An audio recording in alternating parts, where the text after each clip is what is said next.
All right, everyone. Welcome back here. It is round number 2 here at Impact Gaming Center. We've got Mike here on our. I actually got to switch these around. We've got Mike on our right, Daniel on our left. And it is Swiss round number 2 for everyone. Thank you guys so much for coming back.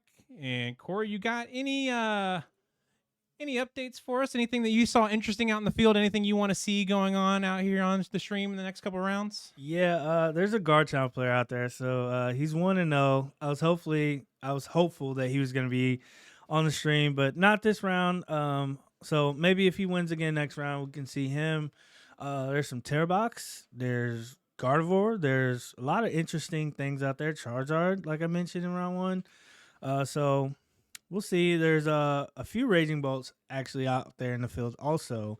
So Daniel won't be the only one that's bellowing thundering today. So Yeah, and one of the Raging Bolts that we saw out on the field is playing a really interesting list.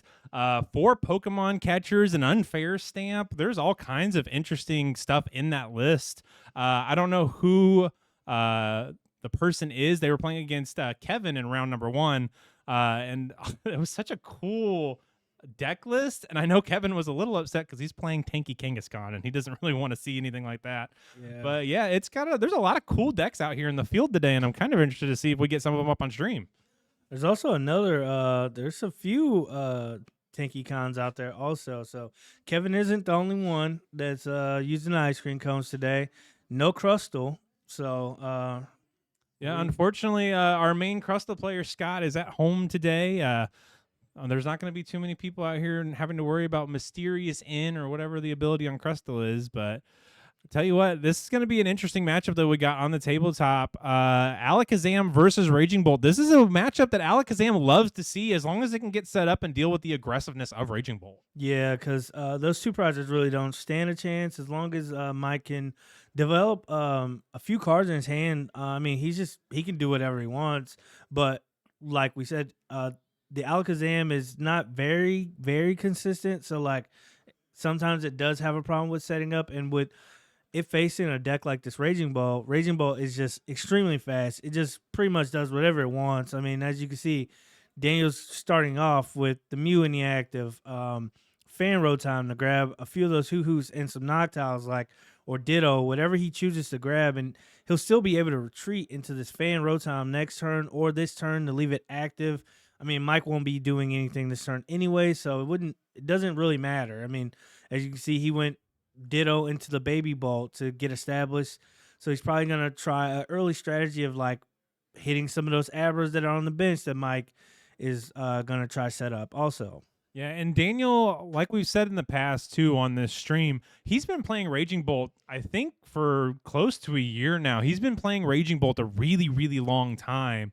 And if you want to talk about someone who knows every single line of the deck, it's going to be Daniel on this Raging Bolt EX. And there's a lot of people out there who say Raging Bolt isn't a tough deck to play. It's a low agency, low skill deck, and I like to disagree. Ever since it's gotten the Owls, it has basically turned into a really skill-intensive deck where you kind of have to know what to do and play a little bit of chess with your board state and play chess with the Owls to get exactly what you need at the turn you need it. If not, you'll get run over. Yeah. It's not the old days of just, set up a big bolt and just kind of swing or things like that. There's a lot of decision making going in with that Jewel Seeker ability with those Noctiles. Some turns you want a Crispin, some turns you want a Sada. I mean, sometimes you want to go get a Stadium, sometimes you want to go get your A-Spec. There's a lot of decision, and it's very multi-layered in this deck now with the Noctile engine. Yeah, and for Mike too, I'm really interested to see how he does in this particular situation and bossing up the Hoot Hoot here, forcing Daniel to have to deal with a weird board state of having no Noctiles down. is going to be a little bit interesting because I know we've mentioned this before, but kind of like how Pidgeot is the backbone of Charizard, these Noctowls are the backbone of Raging Bolt. Without the Noctowls, the deck kind of flutters a little bit.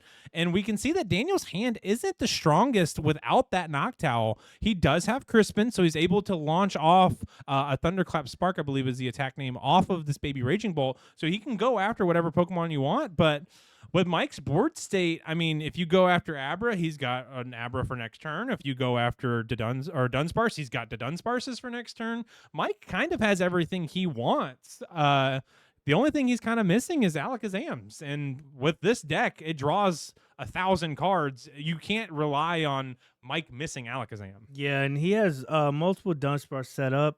So next turn, Mike is going to be able to evolve those up into a Dunsparce and draw multiple cards. I mean, especially with 3 set up. I'm not sure what his hand is looking like, but as you can see, Daniel will use that Crispin.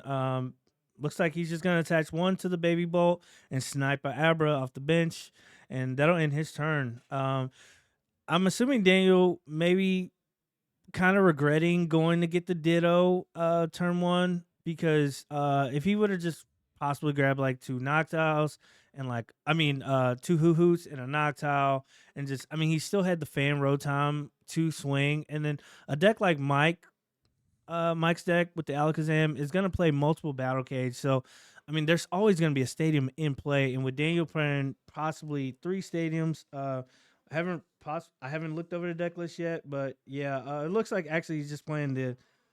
Oh no, he is playing 3 stadiums. So the 2 Area Zero and the Jamming Tower. So there's always going to be a stadium in play in this game. Yeah, and Mike has a huge draw here. He just lilied for 6. He has a Dunsparce in play to do that runaway draw, and I can see the Alakazam in his hand. All Mike needs is a rare candy, and he can respond to this Raging Bolt this turn. And if not, I don't think Mike particularly cares as long as he can get another Abra established. Yeah, I mean, if he can get into an Alakazam, take this Raging Bolt out, Daniel, that'll really set him behind. I mean, he'll promote either the Mew or the Fan Rotom, possibly the Fan Rotom, but I mean, because he could just retreat to get some more energy in the discard for like maybe a bigger bolt. But I mean, this would really set him behind if Mike could just get what he needs this turn. Yeah, and if you're Daniel too, I don't think Daniel has the strongest board state at the moment. His hand looks a little weak. I think not being able to have that Hoot available to him is really kind of locking down his setup and locking down his board state. I think Daniel is holding an Ultra Ball, though, if I remember seeing that correctly, or maybe he grabbed that off the prizes. But he's still missing a key component for that Noctowl, too. He doesn't have a Terra Pokemon in play. Yeah.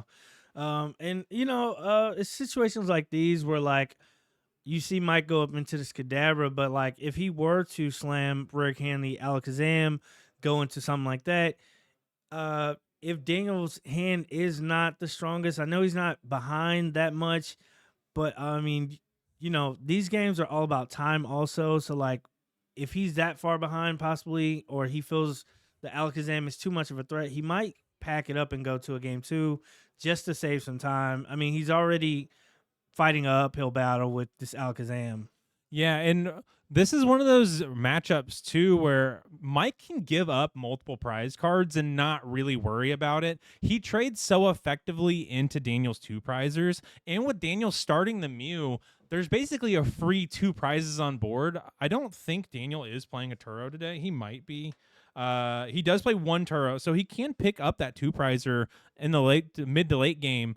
But he's going to want to keep 2 prizes in play anyway. He's going to have the Ogrepons in play if he wants to use Noctowls. He's most likely going to have to put a Raging Bolt EX into play because he wants to use Sada to draw cards. So there's going to be multiple 2 prizers available for Mike to use Alakazam's powerful hand attack to knock out those 2 prizers. It is one of those battles for Daniel where Mike, even though he doesn't have Alakazams, he is getting set up. We see the Kadabra down with an energy that's drawn him cards. We know he has Alakazam in hand if he wants to draw more cards with Alakazam next turn. And if Daniel snipes the Kadabra, there's a very real chance that Mike is going to draw into a rare candy and get into Alakazam anyway. And since he put 70 damage down the last turn, he's going to be able to just assault landing and knock out this Raging Bolt because it only has 130 HP. And with the Shaman coming down, I wonder if you're Mike, if you put the Shaman down now, just to kind of limit Daniel's setup, just because you have the counter catcher, you can bring up the Hoot Hoot, knock that out. Say, hey Daniel, guess what? You have to knock out my active Pokemon because this Shaman's in play and it's protecting my Alakazam. Yeah, and you see Mike, he counter catched up that Hoot.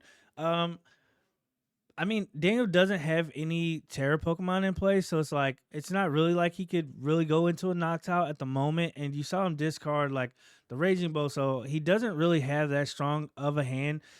I would have liked to actually just see Mike go with the Fan Rotom this turn and just two shot the Baby Bolt and just go down to the same prizes as Daniel. Honestly, I mean, because the Hoo Hoo, it's not really a threat if it comes in. The Noctowl's not really a threat if it comes into play. I actually kind of disagree with you on this one.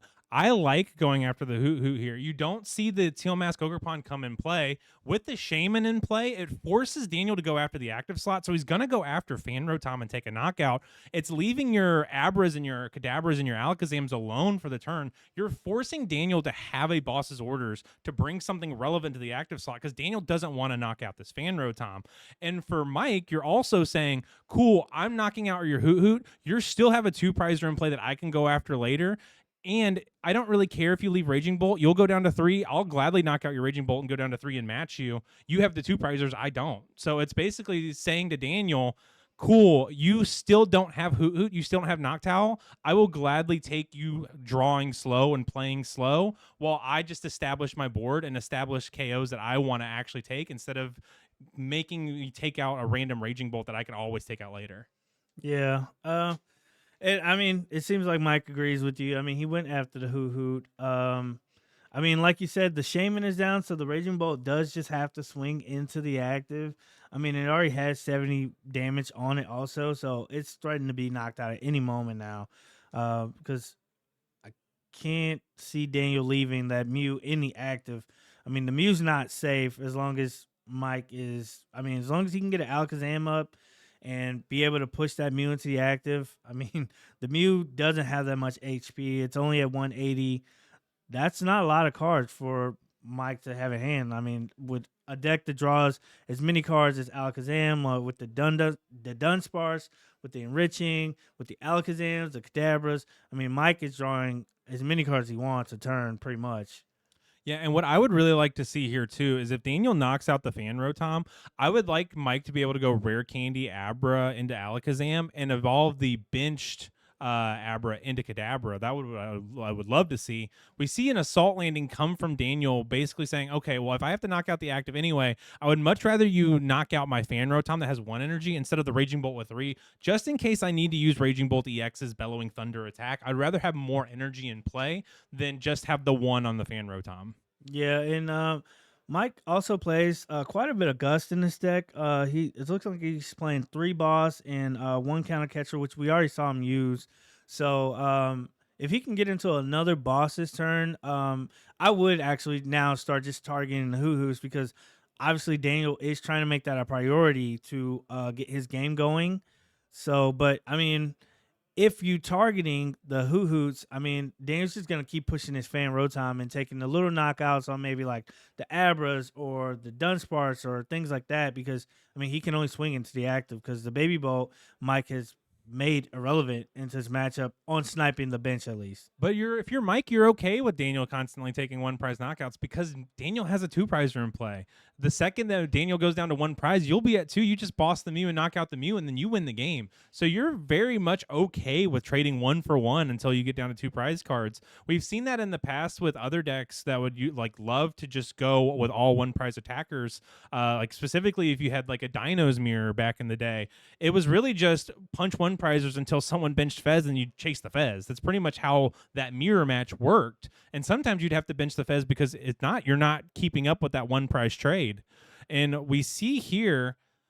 So we might see an Alakazam this turn, since he went after the Mew with the ball. Yeah, he's got the Rare Candy Alakazam in hand, and he's going to get to draw 3 more cards with that Psychic draw, too. So, like I said, Alakazam is one of those decks where if it gets the ball rolling, it is super hard for a deck like Raging Bolt to handle it. We've seen Daniel play it about as well as he can with all of the 1 prizers in play, But we see here Mike's going to be able to take out this Mew EX this turn as long as he's got enough in hand to do 180 damage. I don't see a world where Daniel can keep back up because Mike's never going to put a two prizer in play until the very last turn of the game. He might put down Fez just to make sure he has enough to take a knockout. Yeah, and that's the only two prizer in the deck. Also, is the Pheasantipity. I would like to see after this draw from the Dunsparce, Mike get another Abra in play some kind of way, because I mean, if Daniel could take out this Alakazam next turn, and Mike only has his Kadabra, he's still gonna need to take two more prizes also. So And I'd like to point out too, right now Daniel cannot knock out this Alakazam. Alakazam has 140 HP. The most that Raging Bolt can do is if Daniel could get like a Crispin, he could get it up to 150. But that's asking a lot out of Daniel. Now we do see Daniel have the Sada, so he's going to be able to draw 3 cards, and we think he has an energy in hand, so he can respond to Mike. But that's a lot of resources just to knock out a one prizer. yeah, it is, and it looks like I'm not sure if he grabbed a Nest Ball or anything like that, but you can tell Daniel is trying to avoid putting more two prizes in play. But unfortunately, he is gonna have to because I mean that's just the deck that Raging Bolt is. I mean, it runs off a lot of two prizes. This Baby Bolt is only gonna get you so far, and I mean, yeah, it's gonna do what it wants to do, but I mean, he's gonna have to put another two project in play eventually. Yeah, and also too for Daniel. Daniel's going down to 2 prize cards, but Mike has a backup Kadabra ready to evolve into Alakazam. If Mike can get Abra established this turn, which is very likely with the number of the Dunsparces and the amount of draw he's going to get, he's going to knock out that Baby Bolt and go down to 1 prize card and basically tell Daniel, I know that you're not going to disrupt my hand. If you can prevent me from getting into another Alakazam, that's the only way you win this game. And Daniel could, I mean, if Mike takes a knockout on this Baby Bolt this turn, next turn, well, they're both at 2 prizes, so I guess it doesn't matter. Mike is kind of winning the prize race at the moment. But if he, I was going to say, if he wasn't, if he could get like maybe Daniel could just stay 1 prize and like maybe get another fan up or something like that to with like a nice stretcher and like keep that going up and just keep the 1 project in play, or like a Crispin to go fan and hoot to be able to retreat into another fan. He could have played it that way, but Mike is winning this prize race at the moment. So yeah, and it's key to point out too that once this Raging Bolt goes down, Daniel doesn't have an effective way of knocking out this Alakazam unless he goes in with the Baby Koraidon, which we haven't seen come down, or he has to respond with a 2 prizer.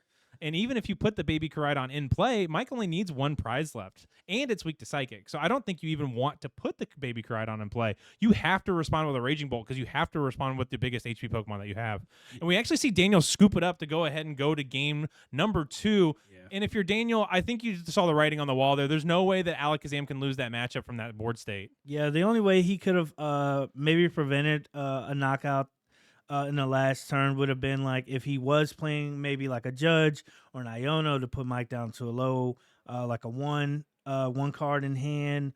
But Mike did have multiple Dunsparce set up, so maybe he would have drew out of that. But you never know. But Daniel is not playing any kind of like hand disruption at all. So I mean, yeah, I probably would have scooped it up, save time, go to game 2, try to win a fast game 2, and push it to a game 3. Yeah, and if there's any deck in the format that can donk, it would be Raging Bolt with the Assault Landing from the Fan Rotom.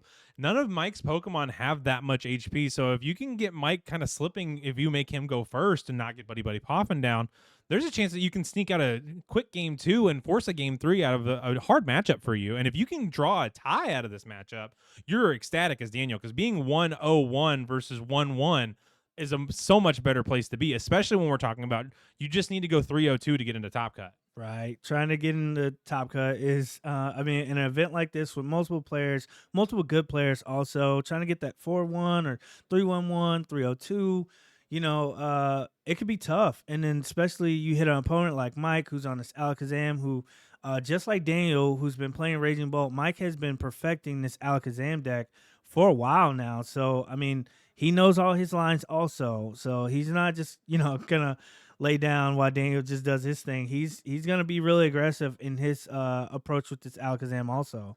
Yeah, and For the matchup like this too, it's such a hard matchup for Raging Bolt, and to have someone like Mike who's been playing this deck for so long, it makes it even that much tougher.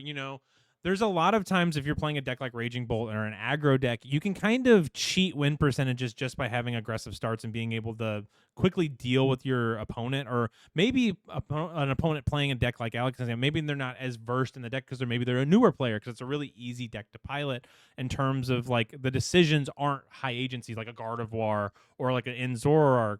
But when you've got someone like Mike who's been playing it a long time, a lot of that like inconsistency and a lot of that skill expression is right there. Mike is ready to like launch at any opportunity you have where you misstep, and he's going to punish you for it because Mike is a good enough player that he can really step on your throat if you make a mistake. Yeah, and we see Daniel going first.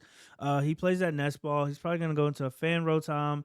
I would like to actually just see him grab two hoots this time, and like maybe a Noctowl. Because I mean, Mike's not really threatening this Koraidon too much, and if it goes down, it doesn't really matter. I mean, so and you see him Man, grab the two and hoots. Daniel grabbing the squad too with the hoot hoots. And we see that he's got multiple Noctowl in hand too. It looks like he's saving that third hoot hoot though that he grabbed off of the fan call. I'm interested to see if he's planning on saving that for later or what he's doing with it. But we're gonna see an Earthen Vessel here getting rid of the grass, and I'm assuming that's just to get fighting and lightning energy out of the deck so he can go ahead and start attaching to the relevant Pokemon. Yeah, and if you're Daniel, you're not too worried about. I mean, you know that Mike is not trying to disrupt your hand, also. So like, you can pretty much just sit on whatever you decide to grab out of the deck, also to get set up. So he's not worried about like Mike playing Iono in his deck or anything like that to disrupt his hand to get the Noctiles at the bottom or anything like that. So Daniel's gonna be able to possibly play this game this round. Yeah, and it's funny too because last round we saw Iono be kind of a card that would kind of get Andrew back into the game and kind of disrupt things. But both of these decks are just saying, I'm not really worried about disrupting my opponent's hand. I know I can win just by doing what I want to do and doing my game plan. And it's kind of interesting to see the dichotomy in Pokemon decks. There's decks like Gardevoir and decks like Zoroark that really rely heavily on hand disruption, so that way they can maintain these huge comebacks. But with decks like Alakazam and decks like Raging Bolt, they just really want to go through them. They don't really care what's in the active slot. They don't really care about disrupting the hand. They just want to do their thing. It's pretty much like playing solitaire in a way.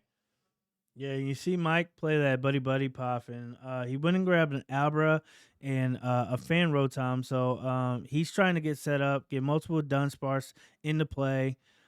He's just prioritizing his draw at the moment.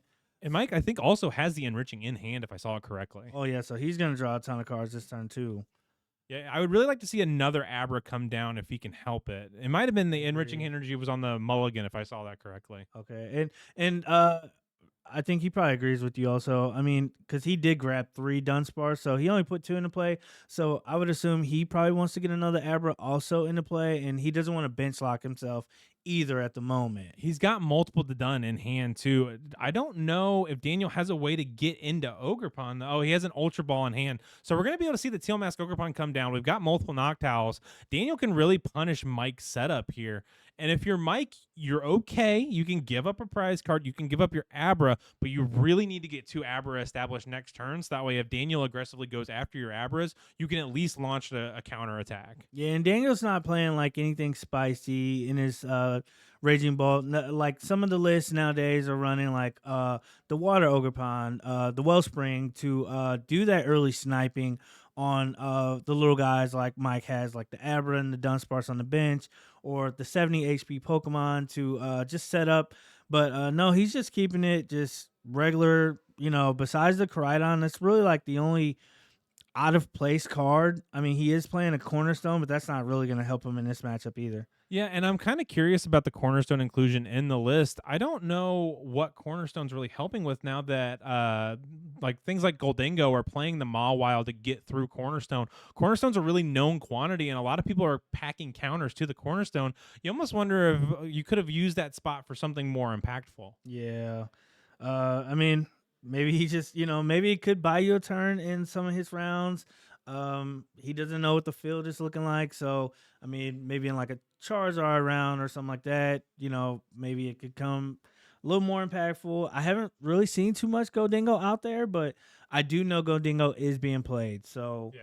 um, Well, and isn't the Donzard also packing the low punny too? So Donzard even has a counter to this Cornerstone now. In the past, the way you beat Charizard is just by putting two Cornerstone down and just saying, "Do you have a way to deal with these? Because if you don't, then we can just go ahead and sign the slip right pack now." it up. Yeah. Like I know the person sitting next to me, Corey.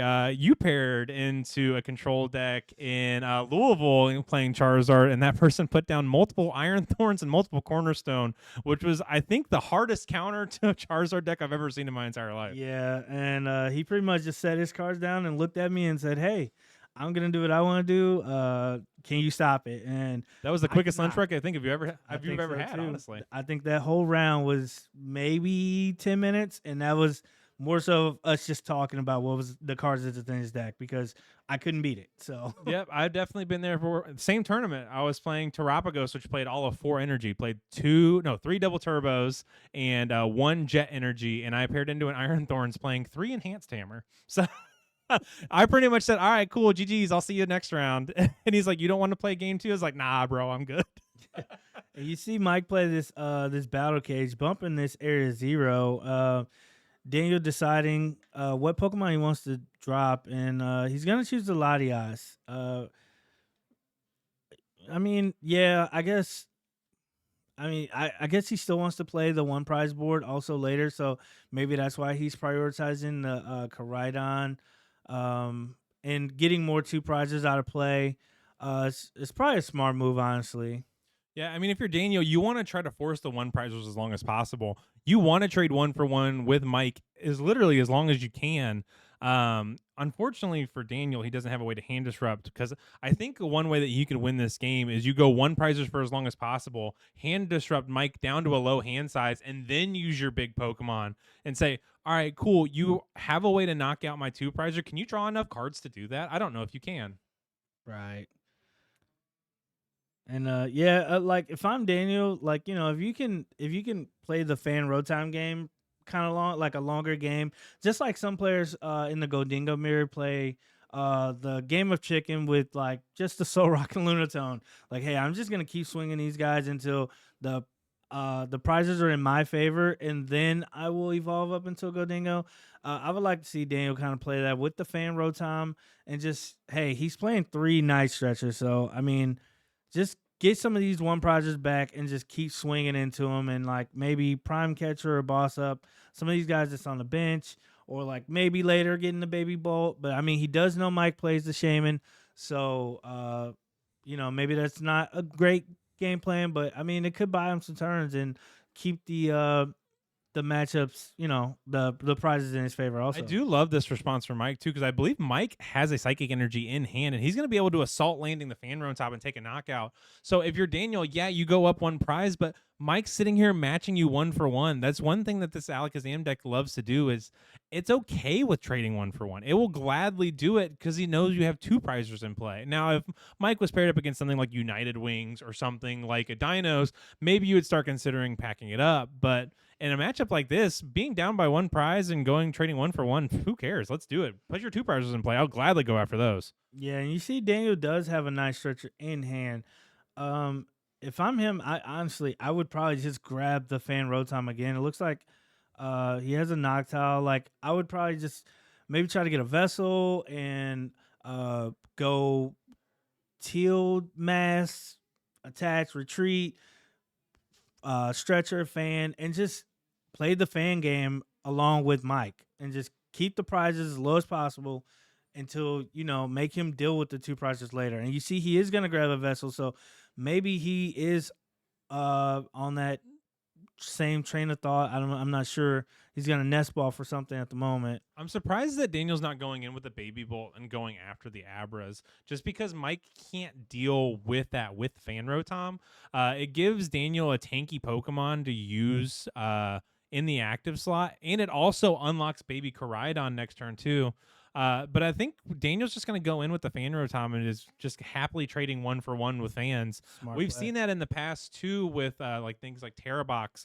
There's times where you'll just gladly trade fans with each other just because you don't want to put the two prizer in play. or you got Ionoed and all your owls are gone, then your best chance to attack is with Fan Rotom. So I don't dislike the play here from Daniel at all, especially if you can get this Ogerpon to move with the Teal Dance. And it lets you draw some more cards too. So we'll be interested to see, because at the same time, Mike needs Rare Candy to respond to the Fan Rotom, or he needs to get his own Fan Rotom back. So it's going to be interesting to see what we got going on here, at least in the next couple turns. Yeah, and I think Daniel, he's gonna do exactly what I said. Just go in with the fan, play the fan game also, and just trade prizes just like that. And I do agree, like Mike is playing it smart. He's leaving a bench space open for in case Daniel does try to go in with something like the baby bolt. Then he can probably like, hey, I'm gonna go grab Shaman, put it into this, and I'm just gonna keep swinging into whatever you have into the active also. I have a question for you, Corey, because off of the Jewel Seeker, it grabbed Nest Ball and he grabbed Vessel. He had the Night Stretcher in hand. I almost would have liked to see that Jewel Seeker grab something like a Sada or grab a way to draw cards, because I think his hand is kind of dead other than the Night Stretcher here. So I kind of wish that Jewel Seeker would have grabbed something else, especially because you're holding the Night Stretcher. Right. And that's what I was saying like earlier. Like I probably would have just because in his hand also he has the Night Stretcher. So I would have just Night Stretcher for the fan that got knocked out last turn, and then use that Jewel Seeker to grab a Vessel for the energy. And like you said, something like the Sada or the Crispin or just something to, you know, get either more energy in play or to draw more cards, because you don't want to get anything like the Fez set back up, because Mike can just take advantage with that, because that's what he wants. He wants you to put more two prizes in play. And Daniel's playing smart. He's just gonna, put the Fan Rotom in play again and swing into this Fan Rotom. I also have a curious thought too, because he went after the Abras. So there's a real possibility where Mike could just respond with Fan Rotom back into Fan Rotom, and Daniel only has Sada and Grass Energy in hand. I guess he did play the Night Stretcher to go get that Fan Rotom. So it's kind of interesting to see here, because like Daniel's hand is really weak, and he's kind of relying on Sada onto the baby Koraidon to get him back into this game. And if Mike has enough cards here to knock out that Ogerpon, then Mike is going to launch himself ahead in this prize race, and Mike is going to win if he keeps doing that. Yeah, and you see Mike boss up the Teal Mass. So looks like Mike is gonna try to play either a 7 prize game and just put Daniel on some awkward prizes, like he's gonna draw with the Dunsparce, get more cards in his hand, and then go into that Alakazam that he rare candied up. Yeah, and I don't know if I love the play, mainly just because you only have the one Alakazam, and the Alakazam, while it cannot be responded with this turn with either the Ogerpon or the Fan Rotom, Raging Bolt is able to launch attacks out of nowhere. All Daniel needs is to like top deck a Raging Bolt EX. He has Sada in hand. He can Sada to that Raging Bolt, and if he hits a Lightning Energy, that's your lone Alakazam getting knocked out.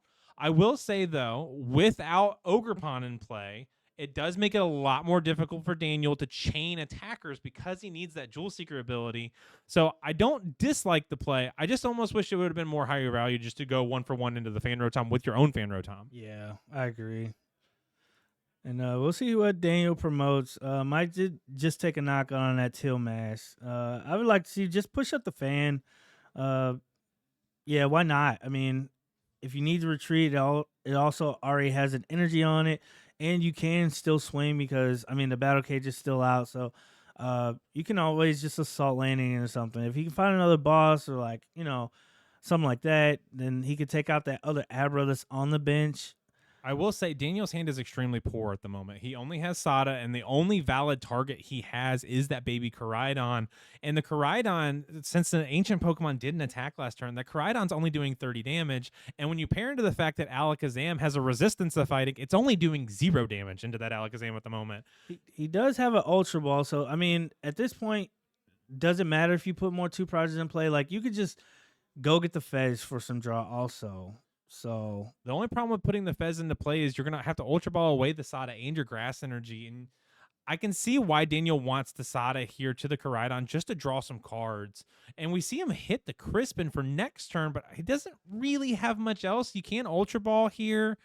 Yeah, but it's looking rough. It's a tough board state for Daniel here, and I like the fact that Mike got an Abra established last turn. It's a lot for Mike to get another Alakazam because he does need the Alakazam and he needs a rare candy.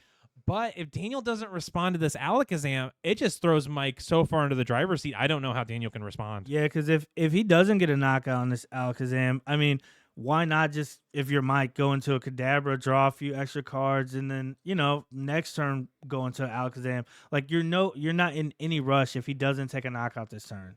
And I almost wonder too if Daniel only assault landings you, if you could get this Alakazam out of the active slot and maybe swing with Fan Rotom, it preserves your Alakazams and it basically tells Daniel like, cool, do you have Gust and a way to knock out Alakazam? And that's only if I would say you do that play if you don't hit Kadabra off of your draws. That would probably be the play I would make.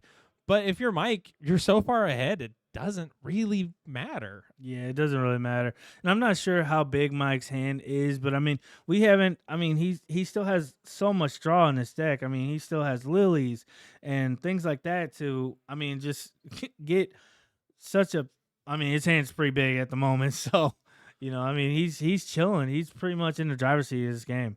Yeah, and Mike is holding that Wondrous Patch too. So even if he does retreat off the Psychic Energy off the Alakazam, he can Wondrous Patch it back onto the Alakazam and use the Fan Rotom just to keep his Alakazam out of harm's way.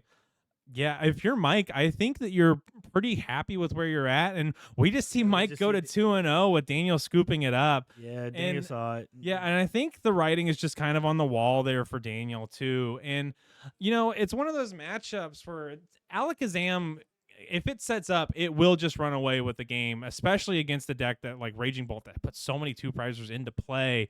And Daniel doesn't have really a way of mitigating that. A lot of decks will play Mist Energy to stop the damage counter placement of Alakazam off that powerful hand attack. But with Daniel, you're not going to really be playing Mist Energy because you're not going to be teching for Alakazam. Right. I mean, it's such a low percentage that you're going to hit a deck like this. I mean, when there's stronger decks out there like Charizard or Goldingo or Dragapult. There's a few Dragapults out there.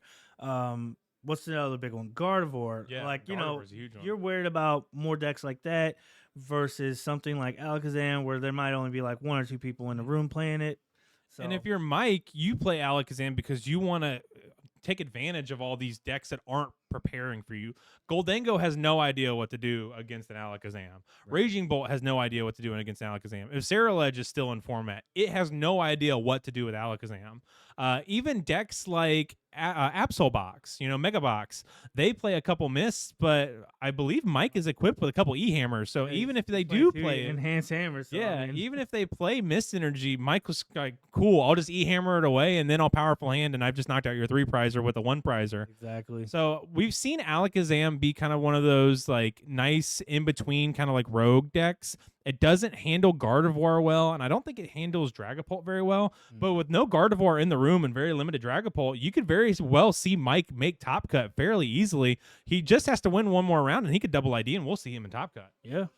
As long as he can find somebody to get that ID in there. I mean, he's sitting pretty good right now at the moment. So who would have thought we'd have had an Alakazam 2-0 with such stronger decks in the field? But hey, this is Pokemon, and it's a skill-intensive game. Sometimes luck is a part of it, and we just see Mike doing what he wanted to do. So, and talking with Mike too, I know he paired into Dusk Bunnies round 1, just like we saw on stream. But Mike is prepared. He's got the Golduck, so that way the Klefki can't shut off Psyduck. And honestly, I think Mike's teched out enough to deal with the field that I think he's got a really real shot of making it to Top Cut today. Yeah, and I mean, hey. Who knows? When you get in Top Cut, I mean, anything could happen. He could possibly walk away with $300 today. And I would love to see Alakazam walk away with $300. When was the last time you saw Alakazam do anything relevant? That would be cool. That would be cool. But yeah, thank you so much for coming out to Impact Gaming Center, our League Cup 1K stream. Corey and I are here having a great time showing you the action. And we're just having a wonderful time hanging out with all of our friends here at Impact Gaming Center. Like I said, if you need singles, if you need sale product, Impact Gaming Center is the place to come for that. And we are going to see you guys in round number 3. Corey, you got any last second thoughts before we head to the break? No. All right. Well, I don't know about you, but I'm going to go to the bathroom, so I will see y'all in a hot minute.